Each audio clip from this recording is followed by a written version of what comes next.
There are only two types of budgets. That's right, only two types of budgets for any age, whether you're in your late teens and you've got your first job and you're still at school and you're working casually, whether you're in your early 20s and you're at university and working part-time, whether you're well into your career, whether you've got a family and you've got multiple incomes and multiple expenses and multiple accounts, whether you're an empty nester, maybe it's just you and your partner left in the house, you've still got income coming in, there are only two types of budgets. What if you're over 60?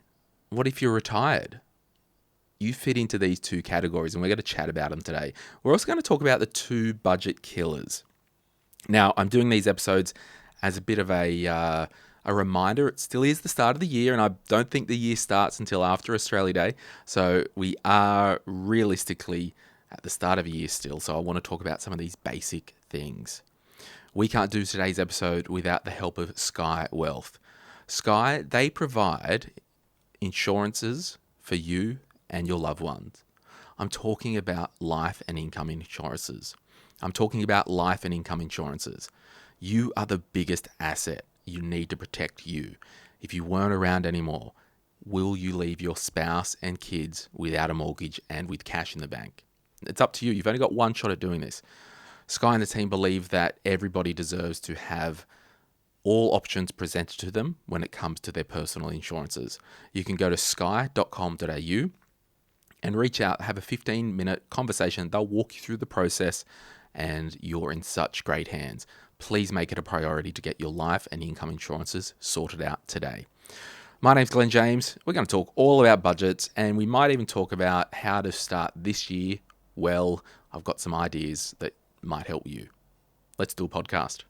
Rightio, so you might be wondering, what are these two types of budgets? Well, it's really simple, and I like to teach one of these styles. A lot of you may know what the styles are, so I'm just going to tell you right now. So there are only two types of budgets, and this is more from a business sense, but it so applies to us in personal finance land. The first style of budget is a top-down budget.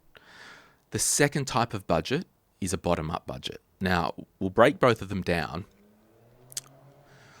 but I just want to start with the way I teach budgeting, and that is with the bottom-up approach. And what do I mean by bottom-up approach? Well, for those who have ever had anything to do with businesses, you may have done business studies, you may have heard of a profit and loss statement in business. Well, our personal finances are very similar to a business. Everyone has income coming in, everyone has expenses, and what's left over, we hope that there is money left over, because if money isn't left over and there's a deficit between what's coming in and what's going out, you're in a really big pickle.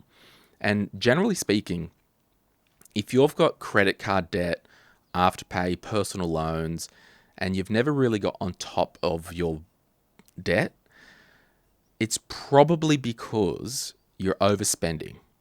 Now, it's really simple to say all this stuff, but it's harder in practice because we are human beings.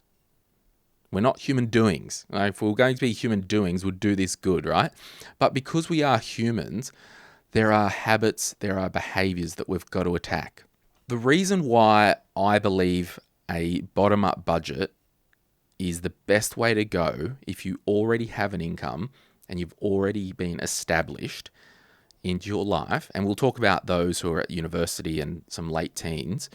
The reason why the bottom-up budget is easier to start with is because we've all got expenses. Like, for example, if you were still living at home, and you might be living at home, you might be 16 years old listening to this. And if you are, congratulations for listening to this at age 16 or 17. You've probably got one or two expenses in your life. It might be your phone bill, might be going out, a bit of entertainment, and a bit of board, maybe. Okay? So when we're younger, we've got less commitments. But if I'm talking to a couple of 35-year-olds who have been out in the trenches for 15 years, they're going to have a lot more financial commitments and it's going to be harder to change. So when we talk about the first style, which is the bottom up, we list all our expenses. Absolutely list all our expenses. And a shameless plug, and it's not really a plug because it's free, so I'm not trying to sell it. This is how I teach the Glen James spending plan. We get you to list all your expenses, and then it reconciles that against your income, and it tells us how much is left over to either pay down debt, to invest, or to put towards goals. So the reason why this is so important is it gets you on track sooner. If I just said as a blanket, all right, everyone, welcome to the podcast. If you're not saving 30% of all your income, you're an idiot. Like, do it today. It just wouldn't work. If I said, all right, everyone, you've got to cut out your car, sell the car, get rid of the car loan, don't eat out at all. I need you to save this. I need you to do that. You're going to go get stuffed not doing it too hard. Similarly, if you went to a personal trainer and they're like, all right, from tomorrow, all you're eating 5 meals a day or 3 meals a day, 5 days a week, all you're eating is celery and carrots. That's all you're doing. You're not going to last, because what happens is, with our human nature and our behaviors, we could strategically want to do something and agree on that, but bringing our habits and behaviors behind us, that's the lag. That's what takes time. That's why we have to do things slowly. If you're new to budgeting and personal finance and you've got a crap load of debt, what I say is, forget about the debt, just focus on getting a system in place, because we need to get you onto a system. So by doing the bottom-up budget, we're just accounting for everything, and then we're going to look at how much money is coming in, and if there is money left over, we can then allocate that to paying down debt. We can then allocate that to our emergency fund. We then can allocate that to future goals or investing. You see, when we talk about the bottom-up budget, the reason why I don't really want you to cut out anything to start with is because I just want to get you on a budget. The Glen James Spending Planner will change your life if you let it. It will start to allow you to implement some behaviors. And if you have used that spreadsheet before and you haven't updated it recently, make this an encouragement for you to get in there and update it. It's a living document. Mine's on Google Sheets. Every time an annual expense comes in, I just update it and do a slight tweak. Your budget is a living and breathing thing. You need to give it attention or it will die. I've got one of those lily things in my lounge room, like everyone in the world. And if I don't look after it, if I don't give it the right amount of light, if I don't water it, it's not going to last. And don't make me go back and do a lemon tree analogy again. I've done that and it was terrible. So don't make me do that again. So the reason why we want to start with a bottom-up budget is because it gets us a system and happening fast. Now, part of that bottom-up budget, you might put all your expenses in, work out what the difference is between income and expenses and go, oh, I've got $200 a month, or I've got $100 a week, or I've got $50 a week left over. You can start to go, okay, sweet. I want to live in a real economy. I don't want to live in a false economy. The problem with debt and credit cards and buy now, pay later is it has your personal finances and money living in a false economy. And the longer you live in a false economy, the harder it is to get out. I'll say that again. The longer that you live in a false economy, the harder it is to get out. The longer that you have a Magnum ice cream every night after dinner, the harder it is to stop. So we need to make it easy for our behaviors. Now, once you've got the bottom-up budget in check, what you do is then, you might give it a couple of months. Then you can go back through and then slowly start to review line items. Like if someone was new to budgeting and someone was new to personal finance and they wanted to get a system in place, there's no way I'm telling them to cancel everything. Cancel all your subscriptions. Don't go out. No, let's get a couple of bank accounts set up. Let's get a weekly spend account set up. Let's get the system happening. So then, okay, that wasn't so bad. We've done that. Now we can go and start optimizing and seeing where we can trim some fat. Because much like dieting and healthy lifestyles, we don't want to just cut something out and not enjoy life. We want to probably temper something and have it once a week, not every day. So my anecdotal, looking at weight loss stuff, it's not the whole quote unquote diet. It's being a healthy eater, not just cutting out crap. Life's about balance, life's about blend, but human nature gets involved in every part of our life. And if it goes unchecked, we end up overweight or we end up in credit card debt. Simple as that. Before I go to the top-down budget, with the bottom-up budget, what it kind of would go, if you can imagine a flow chart, it would go earning comes in, then spending, then I might carve some short-term savings, so under 1 year. Then I might carve off another part of long-term savings, like less than 5 years. And then I'll do the investing for 5 years plus. The reason why we need to factor in everything and do it methodically like this is because if we just went, I'm just investing straight away, and you haven't factored in all your expenses, next year rego will come around. Next year a bill will come around that you haven't factored in, and you'll end up just selling out of the investments. So why do we bother investing to start with? So the bottom-up approach, we factor in all our stuff, we earn, we spend, then we save and invest. The top-down approach, I want to talk about this. And look, a lot of people in the money world, they'll jump on and say, hey, you've got to just save 20% of your income. You've got to invest 10% of your income. Amazing. Sounds awesome. But if someone's coming out of the front line of life, because it's rough out there, things are expensive, there are a lot of people who are spending 50% of their income on rent at the moment and mortgage repayments. It's fact, it's happening. Is it ideal? No, it's not. So if I went to someone, a single mum, and said, hey, I want you invest 20% of everything you earn, regardless of whatever, and then live off the rest. Like, the wheels will fall off because the maths doesn't add up. So the top-down budget basically goes, we list what our income has come in, we then invest, then we save, then we spend. So it's the complete reverse way. And the reason I don't teach this is because it's so hard to get someone who's been working and spending for many, many years to just drop everything, cut everything out.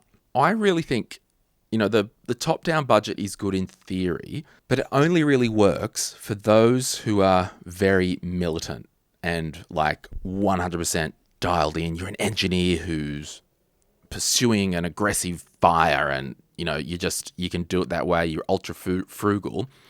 But if you are still in school or university and you still might be living at home, if you want to start budgeting this way, it's really good to bake the habits and behavior into your life now before you start to attach all these expenses on. So that's why I think it's, and to be honest, there's probably a third budgeting style, and that's your way, and that's the way that works for you.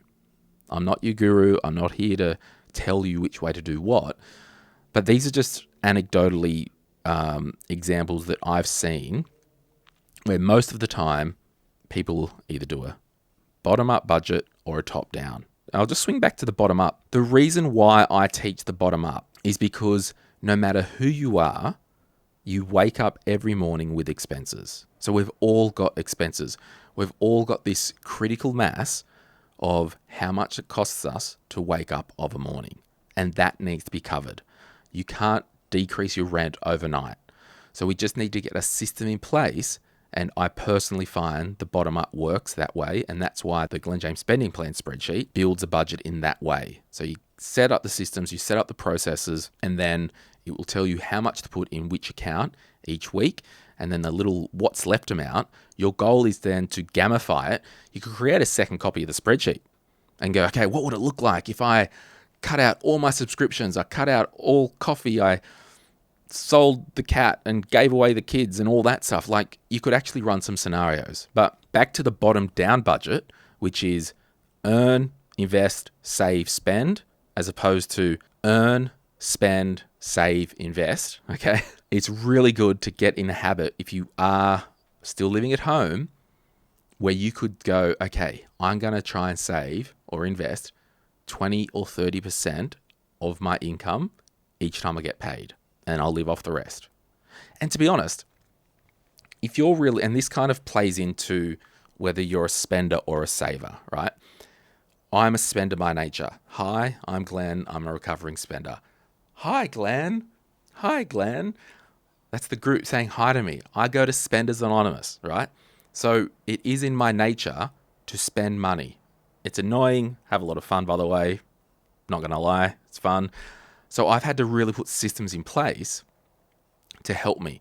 But if you're a saver and you are at university, you are living at home, this stuff, it's going to be really easy for you if you're a saver. But I would really encourage you, don't lose sight of the now. Don't miss out on opportunities because you're so focused on saving money.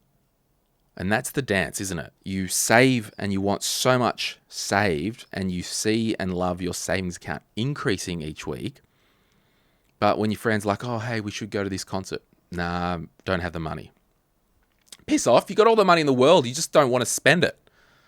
A little bugbear of mine was like, I don't have the money. No, you do. You've just decided that you're not wanting to spend it on that. And that's fine. Just don't crap onto people. I know people that are like, oh, I can't afford to go out. It's like, no, you can. You're just a tired ass. And you don't want to. And that's fine. Let's just not sugarcoat it or like, you're lying to yourself. No, I don't want to go out. I'd rather save my money. No, I'm not coming out for dinner. I'll come out for a drink because I'm hardcore saving for my goal. Don't piss in people's pockets and tell them you don't have the money. You work full time. You own 2 properties. Anyway, all that stuff. So what am I getting at?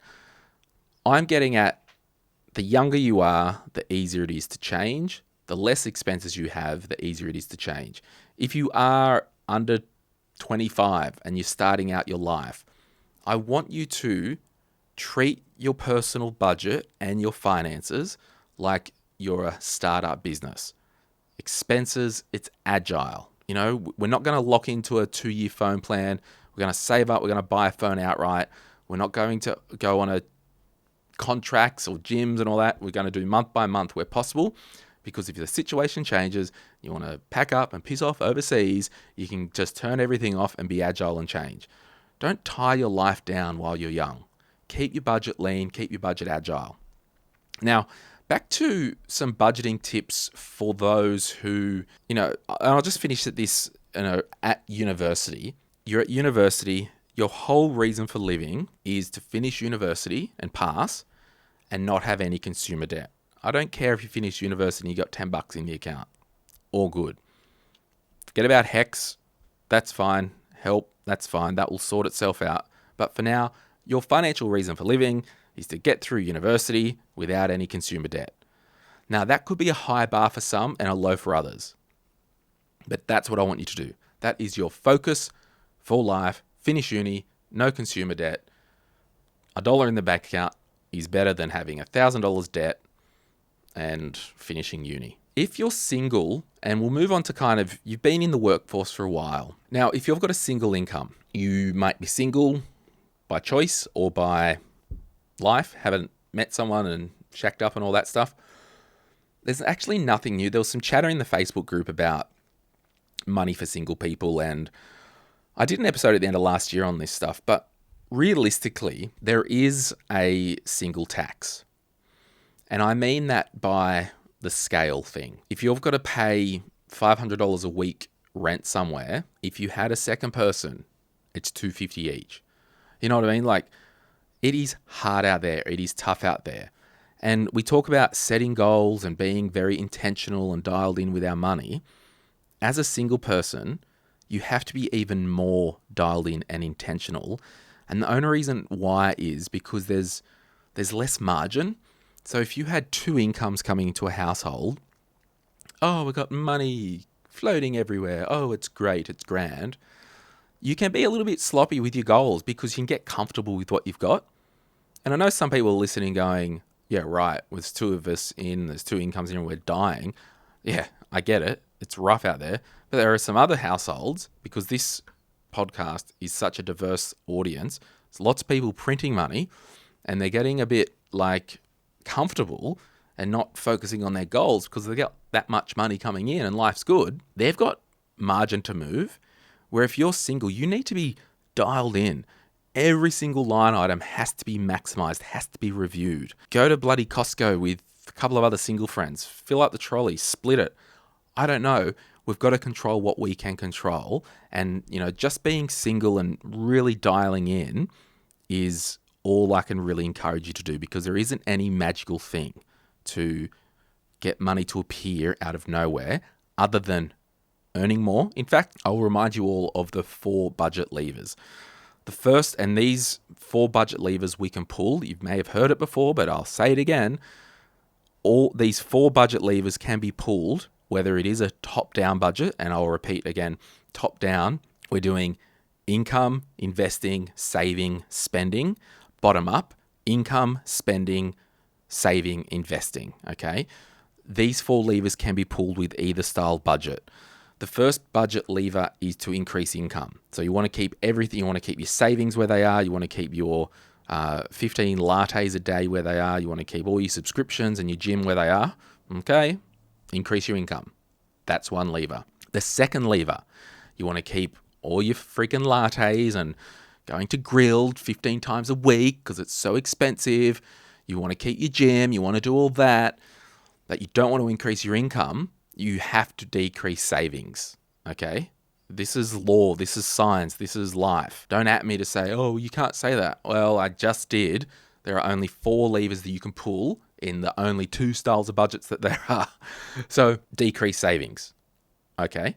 Now, it wouldn't be optimal to increase income, decrease savings, unless you had a big rent increase or a big mortgage payment. You may have to do that. The third lever that you can pull is review a category. And I use the subscriptions or like the fitness because they're low-hanging fruit to pick on. You might say subscriptions, I've got Stan, I've got Disney, I've got Apple, I've got Netflix, I've got Paramount. Okay, we're going to review this line item. Yeah, we're going to get rid of Paramount because NCIS Sydney actually sucks. Couldn't finish it. Honestly, I'm sorry, fantastic actors, just couldn't finish it. But hey, thanks for giving it a shot. So I'm going to get rid of Paramount, and I'm going to get rid of Netflix, and I'm going to keep Disney, and I'm going to keep Stan. Okay? So we've reviewed a category. The fourth lever that we can do in a budget is to cut something out completely. So are you going to cut out subscriptions and just have the free iView, the SBS one? All the TV networks, you go to like 7 Plus or whatever the websites are, like got so many shows, just stream anything on demand, there's ads.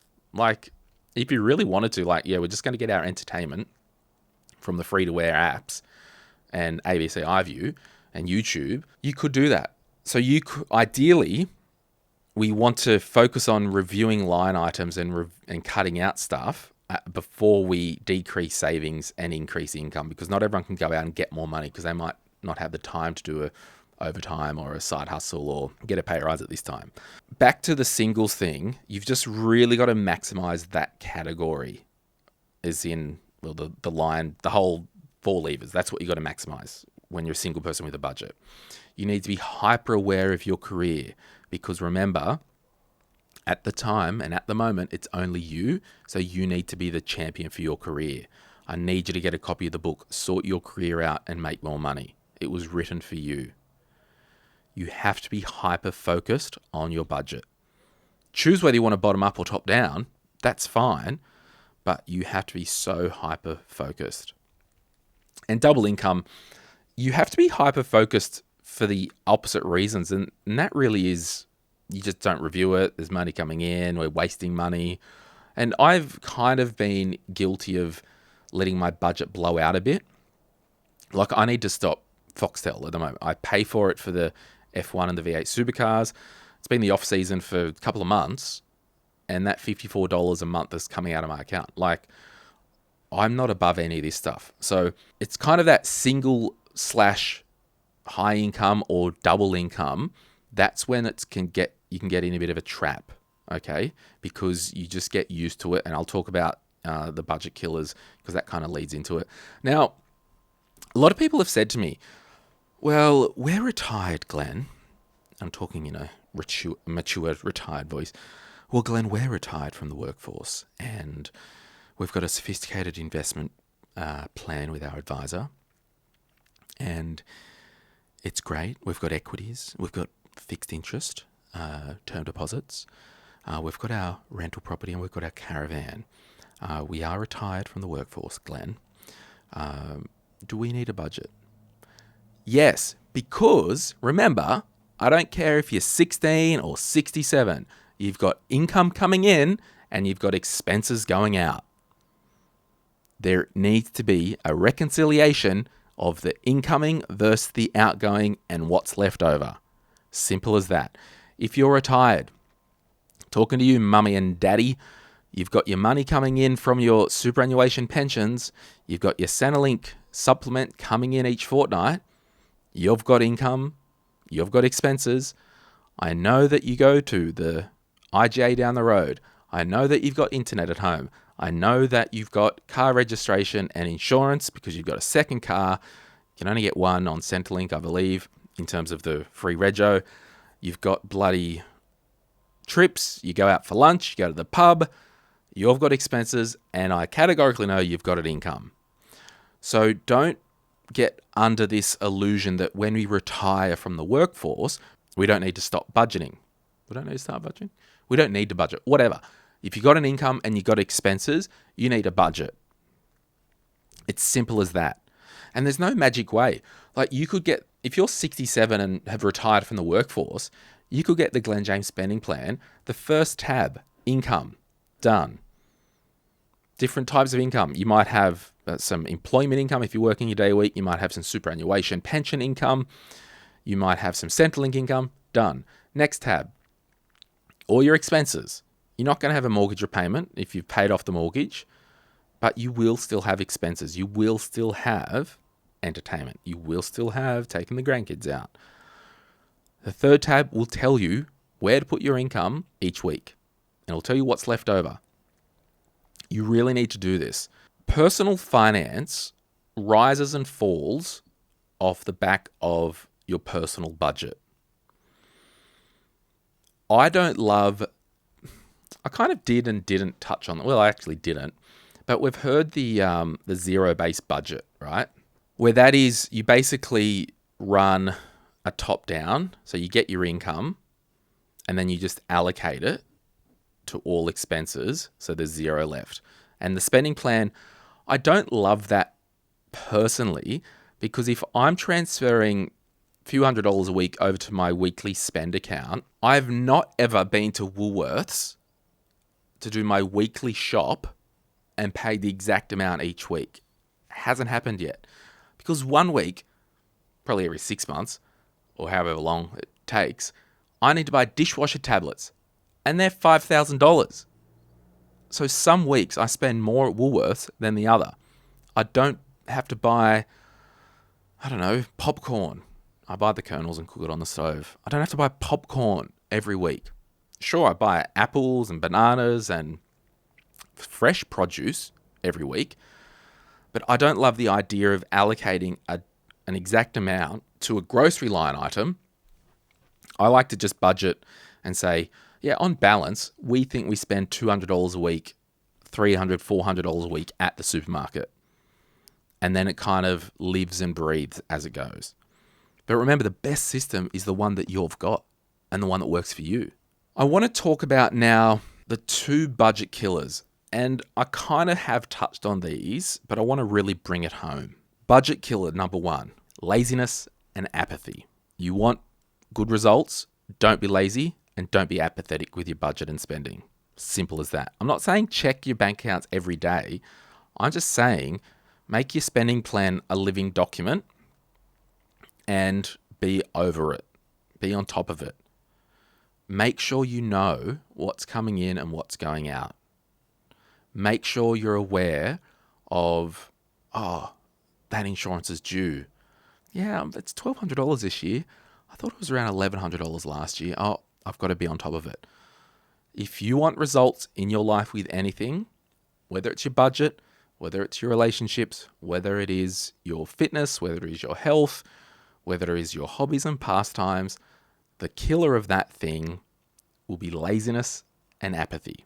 It's easy to say it and, say, oh yeah, I can save money. Saving money's easy. Just need to spend less than I earn. That's the easiest thing on the world. But walking up to the mirror and dragging that hunk of meat in line with what you're trying to reconcile on paper, that's hard. So we just have to be aware that laziness and apathy are the friends that will walk in and they're not life-giving friends. They are friends that they don't care, they're sloppy, they don't clean the house.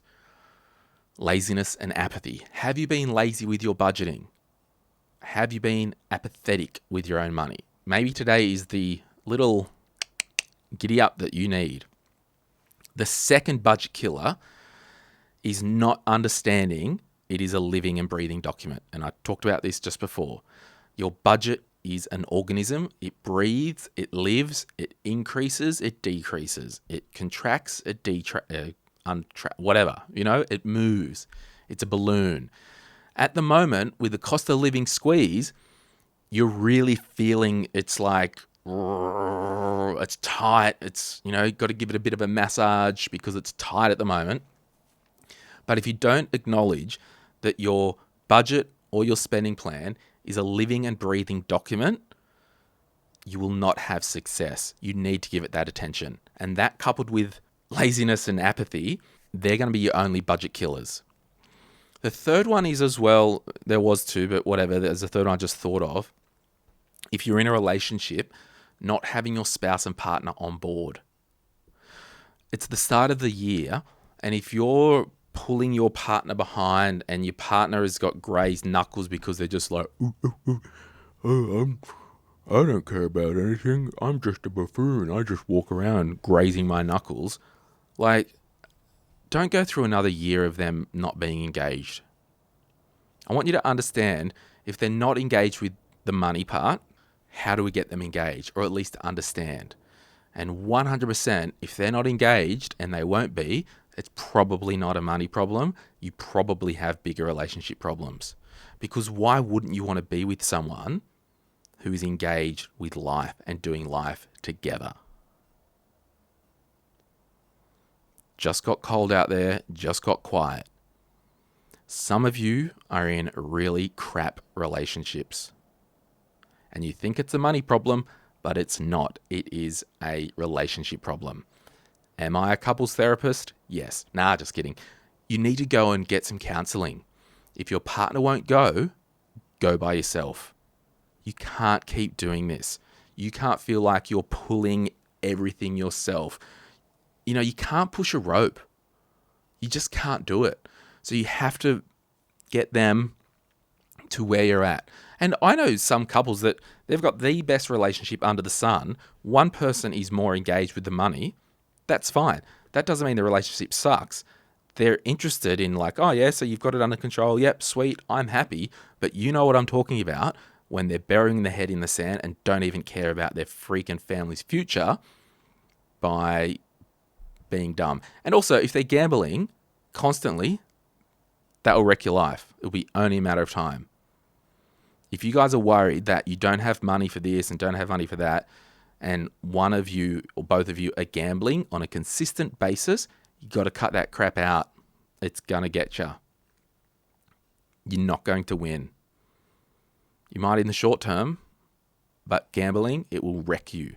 Okay, I will finish with 5 things, and this was part of an article I wrote for, I think, House of Wellness. If you just Google Glenn James House of Wellness, I think it's a some type of online thing. I did this with the journalist at the end of last year for the start of this year, and I just thought I'd share the points because they're kind of cool. So 5 things to get your year in shape and underway. The first one, we've got to stop making the same mistakes. Okay? So if last year, kept doing this with our money, never get, like, stop doing it. It's weird. Like, if I kept, at the moment, because I moved into this apartment, I got a big ass bruise like on the back of my hip. Twice when I've gone to open the door, I've had crap in the way, and it's, those heavy apartment doors, and the handle has slammed me in the hip. It's just like the biggest bruise. And it's because I got crap in the way. Now, I cracked it today, and I moved all the crap. Sometimes you've got to move the crap and stop something occurring for it to not occur. So stop making the same old dumb money mistakes that you're making and they're dumb. Just stop it. Stop the gambling. And I know it's with addictions, it is hard, but there's help. Just have a look. Like, look back at the last 12 months, write down, okay, what's 3 things that worked with our money? Sweet. What's 3 things that didn't work? Well, every time we went to bloody the Big Green Shed, we overspent. Okay, well, let's get a bit more strategic with going to the Big Green Shed, shall we? Number 2, you're not looking to the future. Kind of coupling with having a goal for the future, and an old ancient proverb says, without a vision, the people will perish.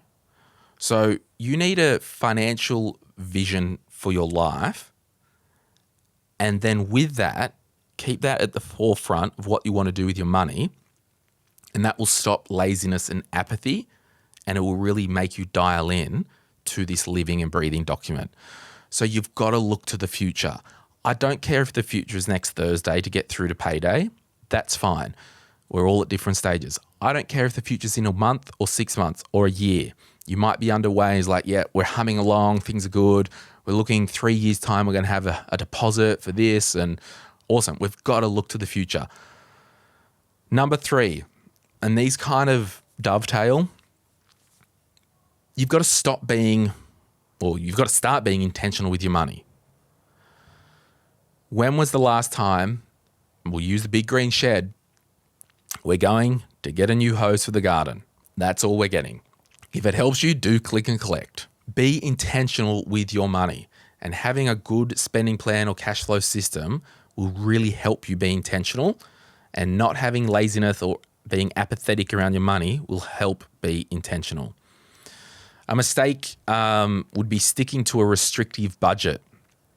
Again, if it's not working and it's too restrictive, something's got to change.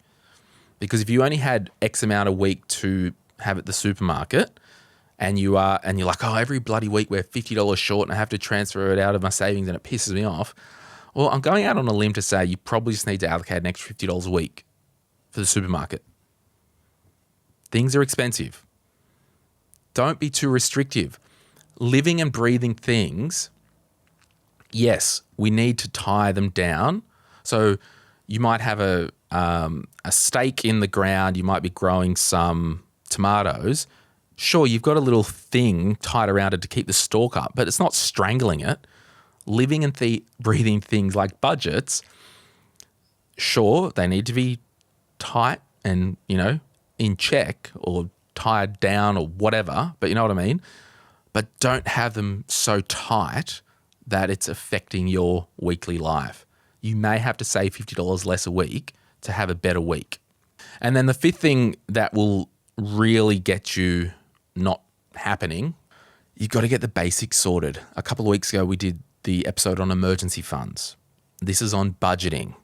We might do one next week on life and income insurances. You've got to get the basics sorted. We've got to get our wills and estate plans sorted. Because guess what? Trigger warning, you're going to die. Oh my gosh. That's hectic podcasting. It's so true. It's not a matter of if, it's a matter of when. And we want to make sure with life insurance for our family, if it is before we're financially secured, if it is before our kids have left home, if it is before our mortgage is paid off, I'm sorry, but you need life insurance. You can get it from your super account. Sky will help you. Sky will set up a policy, Sky Wealth that is, where you can get an insurance policy that's with a quality retail insurer set up by a financial advisor funded from your super. It will help you if you're getting your budget under control before you can, things are tight, so let's at least get insured. And once we clean up our debt, we might be able to swing back around and salary sacrifice more to super. But in the interim, an income insurance is tax deductible. I don't have many excuses here for not getting life and income insurances. You've got to get your foundation sorted. We might leave it there, and I'll just repeat. Top-down budgeting is when we've got our income, then we allocate out, and we might allocate investing, saving, spending. Bottom-up budget, so the expenses first at the bottom of the P&L might be income comes in, spend, then save, then invest.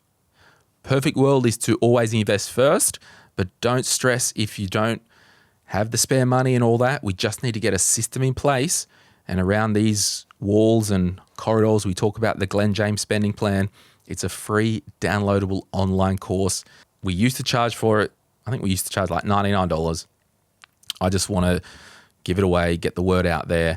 The Glen James spending plan, you can Google that, log in, download the spreadsheet. If you haven't redone your budget for the 2024, get that spreadsheet, get it all happening. Now, if you're like, Glenn, shut up, I've got my own budget, awesome. I want you to get your schnoz back into your own budget and make sure that it's humming along. Make sure that you've got no laziness. Make sure you've got no apathy. Make sure your budget, whatever that is, top down, bottom up, make sure it's a living and breathing document, because things always change. We might leave it there. My name's Glen James. See ya.